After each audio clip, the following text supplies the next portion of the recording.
Okay, as it was promised before, today we're talking about this game, Final Fantasy X.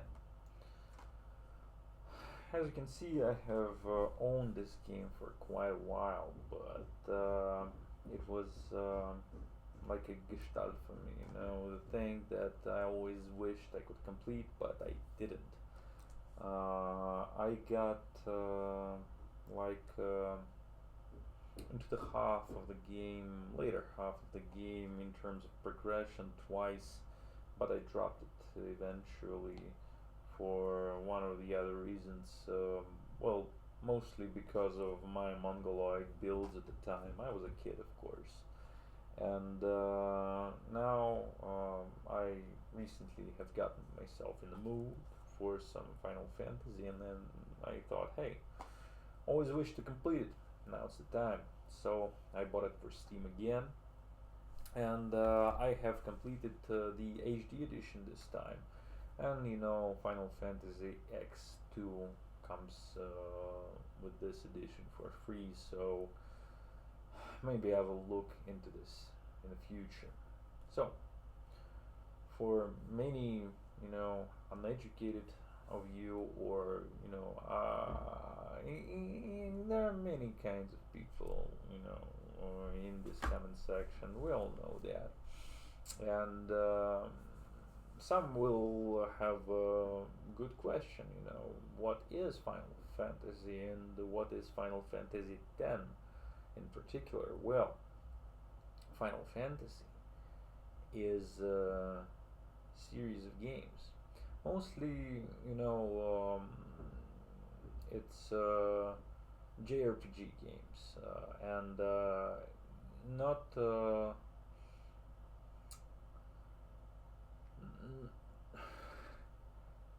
It's so bizarre to talk about Final Fantasy because it's there are not many staples about what Final Fantasy is. It used to be a turn-based RPG. Then as I have found out, they have tried some, active mode. So it's kind of bizarre, hybrid between action and turn-based. And in Final Fantasy X, they have tried traditional turn-based formula, and in the most modern games, they are action RPGs. So, what holds all these games together? Well, not the story. That I can tell you for sure, because each game has its own narrative, each game has its own setting, uh, different characters, different worlds, different themes, different villains. Everything is different for the most part, but there are some similarities which come from game to the game. First off, um, some of the traditions, like certain roles in terms of characters, like white mage, black mage, warrior, thief. It mostly present in it present in most of these games, and um, like some trademark terminology, or names. Like every game has its own Sid character. It's always like some engineer or some kind of mentor figure. It is always busy, there is always Sid around, and he has some kind of an authority in the narrative. There are Mughals. I still don't get what Mughal is, but they are there. And yeah, Final Fantasy has sure gotten a long way for 40 years that these series have been on the video games market, shelves. And the 10, Final Fantasy X is, believe it or not, it's not the 10th installment of the game. There are so many spin-offs because some of these games, 10 included, of course, uh, they are so successful that they get their own sequels, and Final Fantasy X has its own second game, which I'm not sure if we will talk, but I'll consider it later because I started playing it yesterday, and oh boy, it's a weird, it's a weird game. It's a weird game. Well, the most important thing about Final Fantasy it is that it's an RPG game, and it's Japanese RPG game. The other name that you might be familiar with if you're, a nerd, is Tetsuya Nomura, and he started to get really involved when this game came around, and Tetsuya Nomura is pretty much synonym with style over substance and convoluted narrative for no reason and things that don't make fucking sense. Um, um, for those of you who know, they know. If you don't know, you will fucking find out eventually. And this is one of the earlier games that he put his, arm to, and as the years went on, uh, he started to involve himself with the series more and more and more, and for better or worse. Anyway, believe it or not, I have slightly played the sixth game, and I have played Kingdom Hearts, which is it's kind of a spin-off, but not really a Final Fantasy series, and that's it. Yeah, PSP game The City. That's what I tried too, but I'm not really familiar with the Final Fantasy outside Final Fantasy X. That's why I was really surprised yesterday when I found out that my game is somehow not turn-based anymore, and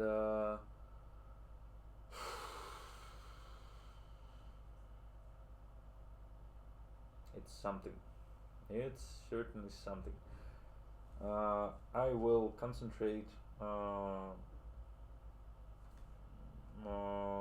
You know, I can call it a review, or can let's say it's a review. Only about Final Fantasy X from the perspective of a guy who never played other games in the series. So, visually, you gotta understand that Final Fantasy X is a game that defined, the whole generation of its genre. Too bad we can't pinpoint which genre it is definitively. But what it did was it was one of the opening games in the PlayStation 2 library when PS2 was, released. Final Fantasy X was one of the first game in the roster, and there were a lot of really good games in the roster. Final Fantasy X, ever since Final Fantasy VII, maybe six, but debatable. Uh, Square, it's if you don't know, it's developer company. Uh, they start to notice that there was a whole new market, and that market is not the hardcore, nerd gamers, which they were bread and butter for the company, but casual anime fans, or just anybody who likes a story. And the more they saw people cosplay Final Fantasy VII characters, the more they understood that this was the way of the future. Really story-driven games, the games that don't particularly require commitment or skill, but require just attention and passion for the game from the viewer. So, since Final Fantasy X was released specifically for PlayStation 2, they decided to go all in on the music department, on the cutscenes. Most of the characters are voiced over, for better or worse. Well, for worse mostly. And this game was a technological marvel at the time. Not the game though. Let me explain. Visually, and visuals and sounds were superb. New facial and body animations, these motion capture technologies, they were early. These are the times of the early 3D, and it was glorious. Nobody can deny that. The game itself, and I mean turn-based RPG aspect of it, was kind of simple.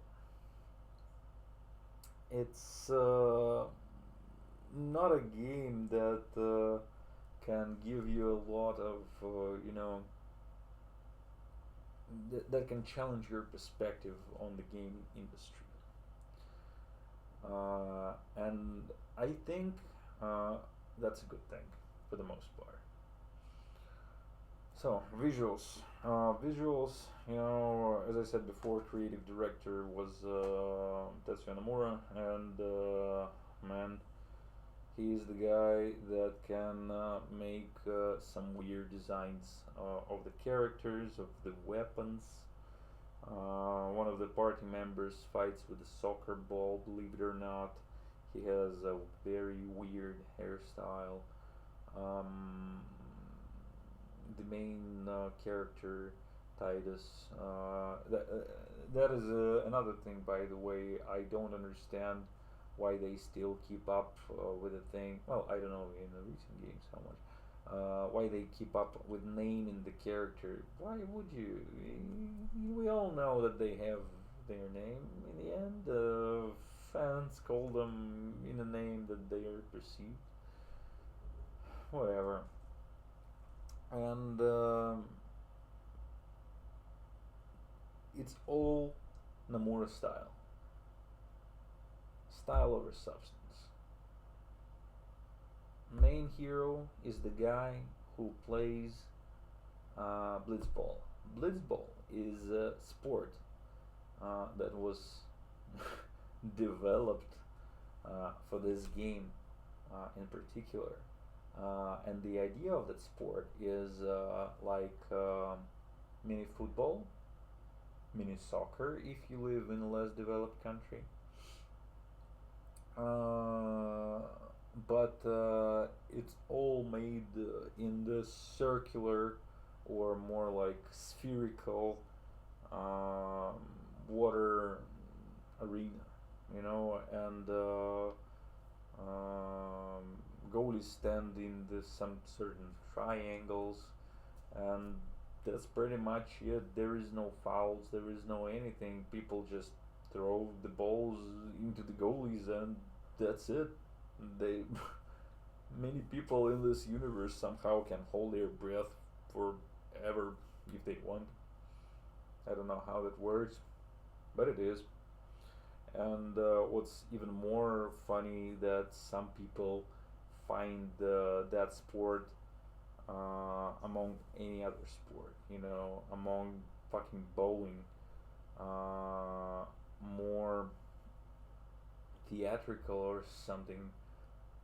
People really like Blitzball. Blitzball is like a character in this game, secondary villain. and the main hero is an esteemed blitzball player. One of the party members is captain of a loser team that never won a game, and somehow this second guy is the guy who fights with the blitz ball, the ball that used in the game. It doesn't make much sense, I know, and that's pretty much it. The whole theme of the game is religion, the pilgrimage of the Yuna. It's secondary protagonist of the game and protagonist of the second game. And all the other characters, main party, are the guardians of her. They watch over her as she goes on her crusade. And I will make my opinion clear on the story later in this video. So, in terms of visuals, in terms of story, we're already going on quite a ride. Visually, it's a treat because the developers were smart. It was early 2000s, late 90s, when people were not against using pre-rendered backgrounds, and it looks very nice. It doesn't look that nice in the HD edition because you can clearly see characters apart from the background. But back when the TVs were smaller, it looked very good. The PS2 version of the game holds up very well as many adventure games of that era which have used this technology. It opens so many possibilities, but there is other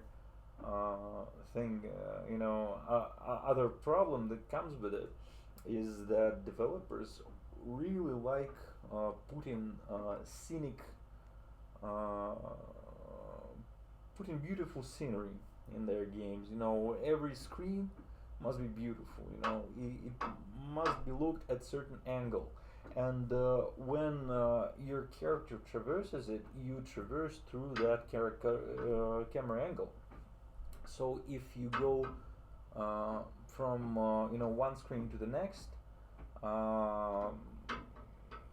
your position on the joystick it doesn't remain the same. It goes all the way. It goes anyway. It's not consistent. Believe me, it's kind of stupid. It's weird, especially in battles. And style over substance again. Style over substance. But there is another part, of the experience. We have a game, we have how it looks, but how does it sound? Sounds of this game is the main point of high highs of this game and low lows of this game. The music in this game, it's so beautiful. It's so amazing. There's so many really good tracks. Even the one of the last bosses, you know what I'm talking about if you have played it. Boss theme is very. He puts you in a very good mood. It's certain mood, and I don't remember who was the author of the soundtrack, but man, he's a talented guy. It's one of the things that made me replay the game after all these years. I just wanted to hear the music again because it was that good. music saved this game for me in many of the weaker moments. Um, what is the low of this game is its voice acting, and it's early 20s or the early 2000s. And we all know that the industry wasn't at the place where it is now, and these guys were pioneers practically of of voiceover in games as it became staple. And there are two problems with voiceover. The first one is, of course, no, there's even more than two problems with the voiceover. First one, of course, is the fucking script. It's people don't talk like that. Even Japanese people, from what I know, don't talk in this pretentious and abstract way. It's I know that Tatsuya Nomura is not the leading writer of this game, but I think the guy who did who was the director of the game, uh, he was main inspiration for Nomura because uh, some of these people are really obnoxious. They are terrible persons for the most part. Some of them, you know, they have their good moments, but their bad moments are terrible. And sometimes I can't even root for the protagonist, and that's a problem for me in these kinds of games. And when you are inexperienced actor and you're getting a poor script, which because of the circumstances, you don't usually get involved in the script much. Uh, it's not often that you understand what it is all about. Uh, you know, I'm trying to remember the certain word. I can't remember it. Forget it. The problem is the actor's performance suffered because of poor directing, I think. The actors themselves are not really great. Some of them good, but many of them are not.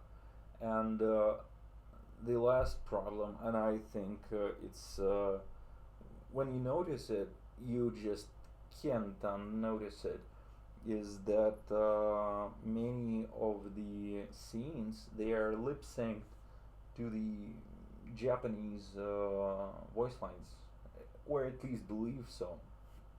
And the scenes themselves and scenery, it kind of follows the tempo of the Japanese voiceover. That's why when it's like what I'm doing right now. When in Japanese voiceover they speak a lot about things, in English voiceover they make a lot of awkward pauses. That's fucking annoying. And you know what's even more annoying? When the sound director of the voiceover has to fucking, increase the speed of the lines just so they could, insert them. Ah, you know what I'm talking about? Like some characters, they speak very sped up. Like their lines are just, played at two times speed so they could line up perfectly in certain scenarios. It's really, really weird. I can't describe it. You just have to look into it, yourselves. You can play the game or play the movies, or anything. You will find out. But many people remember Final Fantasy X for its voiceover, and deservedly so, in a bad way, of course. The gameplay of the game. It's the most typical turn to turn-based RPG that I have ever played, except one thing. They have tried a new system, a new progression system for the characters in the game.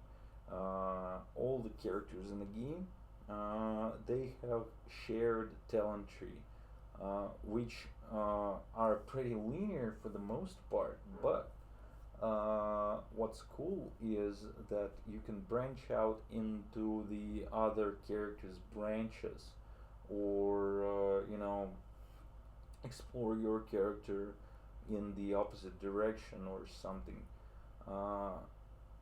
What it really is that if the player is fucking stupid, he can just go into the most obvious route on his tree, and he would end up with the very good character at the end. That is good. But if the player is smart, he can play with the progression, and he can make some bizarre multi-class abominations that can work if someone actually dedicates them to leveling them, as I did. And the problem with this system, it's called sphere grid. The problem with this system that it requires both experience points to travel through that tree, and the new kind of points system. You gotta put points in them, certain points, and these points are abundant during the game. Not really abundant during the start of the game, but as the game progresses, you get them more and more. And also to enhance the experience, developers put certain abilities to get more of these points for some characters, so that you can grind to pay for an abilities that you want. The problem is that you get a lot of these orbs very fast, so these abilities, they become useless pretty much instantly. I'm not even kidding. And you just buy everything that you want. You just grind the way that you want. It's good. It's good. So how the game plays, I actually liked it. But the problem is, one of the problems with this game is its consistency in its pacing,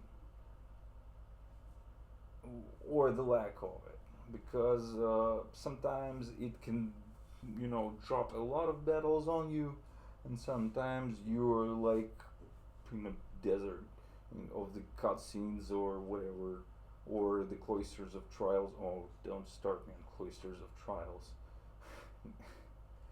When the developers try to put puzzle elements in a game based on the in-game engine, and it's like you're trying to guide a cow through an ice or something. I don't know. It's stupid. It's really stupid, and it's monotonous. It's not really hard. It's just monotonous. It stretches out, your time like.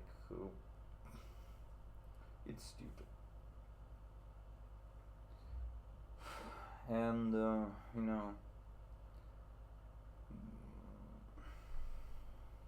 from what I talked for for all this time, you gotta understand that I kinda like this game. I really there is a lot of things that I hate in this game, but some things I really like. There are a lot of awkward shit, and there are a lot of really beautiful shit. Uh, the problem is you get three cool moments to seven of the terrible ones, and it's terrible both in terms of presentation, style over substance again, and its substance, of course, being story and gameplay. Mostly story. Gameplay is alright. And if you don't want any spoilers, I can tell you that this game is, reliable, good old reliable 6 out of 10 if you like these kinds of scores. Uh, it's the game that defines its era. It defines its problems and its hopes and beauty. You know, from my point of view, many PlayStation 2 games hold up better than PlayStation 3 games, and pretty much all the PlayStation 3 games hold up better than PlayStation 4 games. In terms of generations, and in terms of look, too. And this is a beautiful game. Very big mess in terms of story, but it's an experience that um, it it is unlikely to leave you unsatisfied. Not really. Um, it might be fun. That's what I'm trying to say. Many people call it a masterpiece. 9 out of 10, 10 out of 10. They're wrong. They're just wrong. Many people are mostly wrong, and this is one of these cases. So, if you want traditional experience, so it, it's like thing that you visit in a museum. Try it. It could be a good thing for you. Now, spoiler attention goes down. Let me talk to you about story. It fucking sucks, man. Uh, what For those of you who know, the whole story follows mostly the pilgrimage, and there is a last act, a small act when you can travel the world freely. I tried it. I stumbled upon two of the impossible bosses. I know that you had to grind like nothing to them, and I don't even intend to do that. Free roaming is basically non-existent in this game, and so what? So what? The pilgrimage. Imagine you live in a world where one religion dominates pretty much everything. It dominates the economy, it dominates the politics, the spiritual, and the military too. There is only one nationality in this world called Albed, which are not part of the Yevon Church, which is the biggest entity in this game. And this church is fucking retarded. And I don't mean in terms of their values or their, dogmas. I mean in terms of their structure. Because when the whole church revolves around certain people, going on a pilgrimage, called summoners. They summon fucking demons, and you gotta get all the demons from all the temples, and then you go to the holy place, the last destination of the fallen city where you get the final demon supposedly, and you use that to call, to kill the fucking Godzilla, the walking menace of this world, the sin as it called, this Godzilla guy. It's a monstrosity that cannot be killed and kills everything except that it could be killed by a smart summoner. When the summoner endures its trials and sacrifices itself and its guardian to do so. So, the problem is, where do you, I mean, in the second act of the game, a couple of islands, go on, and we're getting to know the main cast, and Yuna, as I said, secondary protagonist. She says, "I want to see Titus, the main protagonist, as my guardian," and everyone's like, whatever, why not, for the most part, and it happens. Then half the game later, Titus uncovers the truth that Yuna has to sacrifice herself at the end of the journey. So, you mean he travels with 7 other people? Or 6, I'm not completely sure, can't remember it. 6 or 7 other people constantly travels. He travels all around the temples. He travels through many other people he meets on his way. And he never finds out this truth except the tragic revealed in the beginning of the third act of this game. It was so bad. They are such douches to not telling him that he sticks up to this girl and she will fucking die at the end of the journey. That is such a bad thing to do. And what their answer is, it's too painful for us to talk about it. But inviting you to the journey is okay since you're always be in a mortal danger. That's fucking stupid. That's so fucking stupid. Another fucking thing that's stupid about Yevon is one of the secondary antagonist called Seymour. Superintendent Chalmers always, stacks up in my head when I talk the name of Seymour. Seymour is the leader of one of the nationalities of this game called Guado.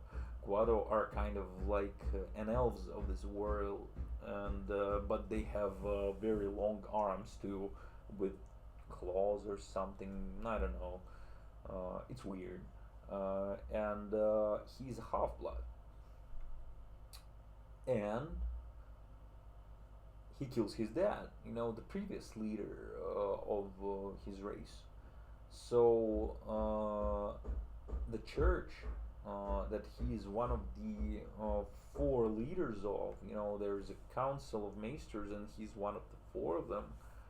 The church knows that he is dead, and they still they know of all of his sins and they still follow him. When the guy makes one of his other peers, other maester, I don't remember how his name is. He's like the bald guy in a small cap. He tells him, yeah, let's try conventional weaponry on scene, like that will ever work. And what he does that for?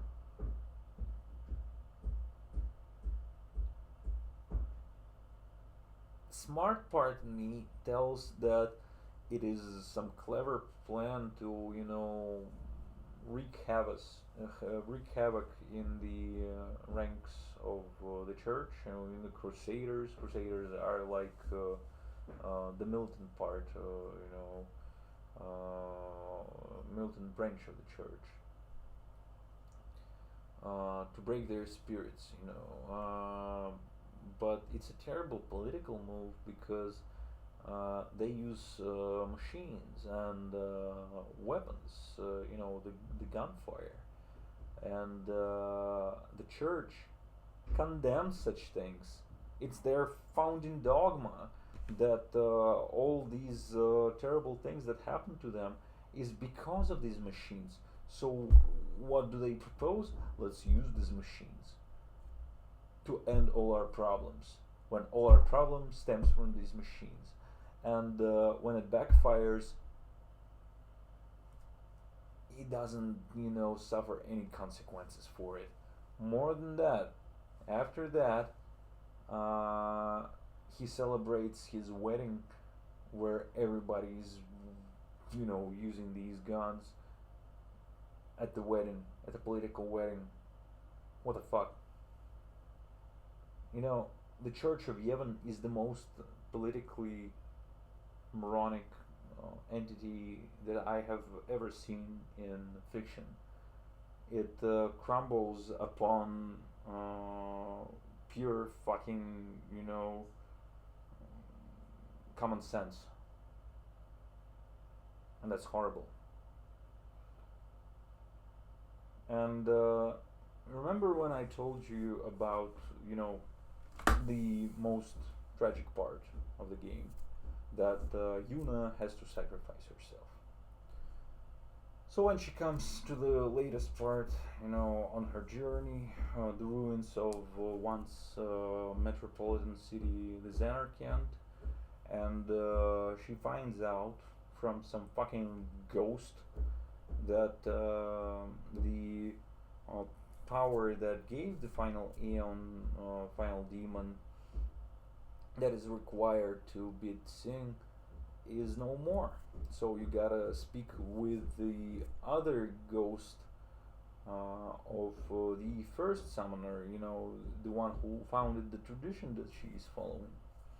And when she met her, she says, nah, pretty much what we do here is Summoner makes one of his guardians, one of his followers, into this demon, and this demon is sacrificed to kill Sin, and yeah, that's what we do here. Now choose. And she just, goes off, and everybody's like whining, like, let me be the one to be sacrificed. And it's so fucking stupid because the main character literally says, the Titus says, like, I don't want that. Why don't we try something else? And everybody's like, no, stop being such a crybaby. Go sacrifice yourself or something. And he's like, alright, let's try speaking to that lady. And maybe we'll find something that we're missing. Let's try. And everybody's like, alright. They're walking to her, and from 1 minute of speaking to her, everybody gets, the one idea that she's a fucking psychopath. And, she's some kind of, moronic nihilist. And,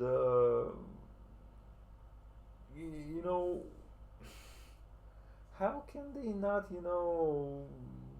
putting their gazes in some other place and whistling like, because how stupid they were 5 minutes ago while trying to suggest to kill off not only Yuna but one of them.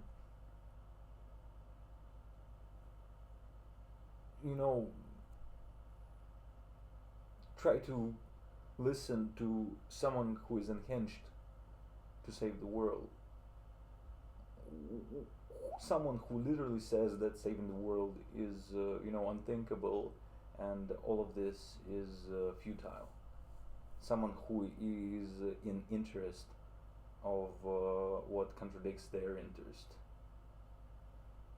I can't even describe how stupid it is.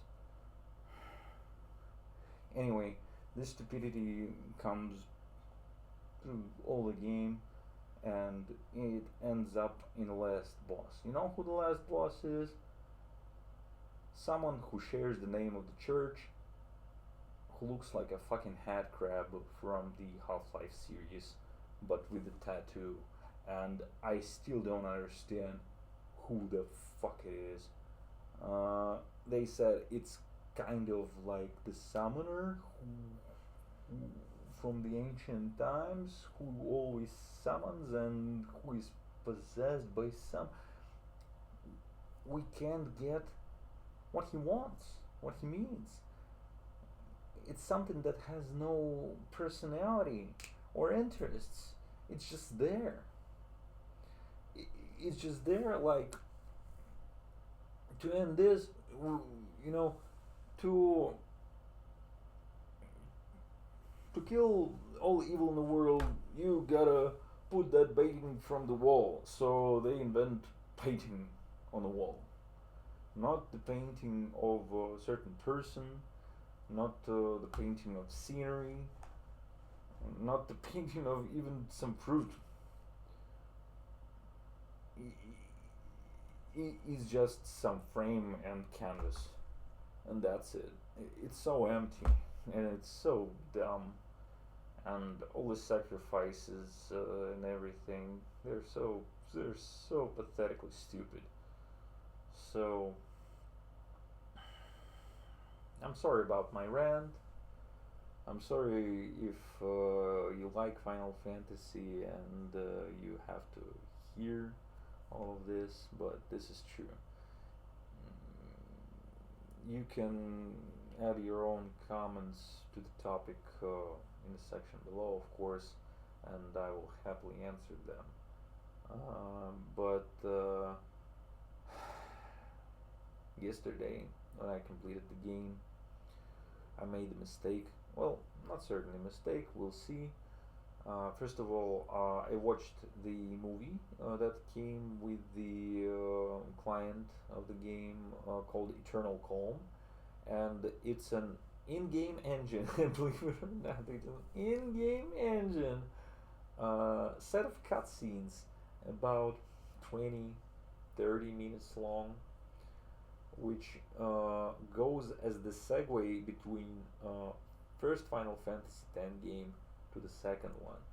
And when I played first half an hour of the second game, I can't believe how much mood differs between these games.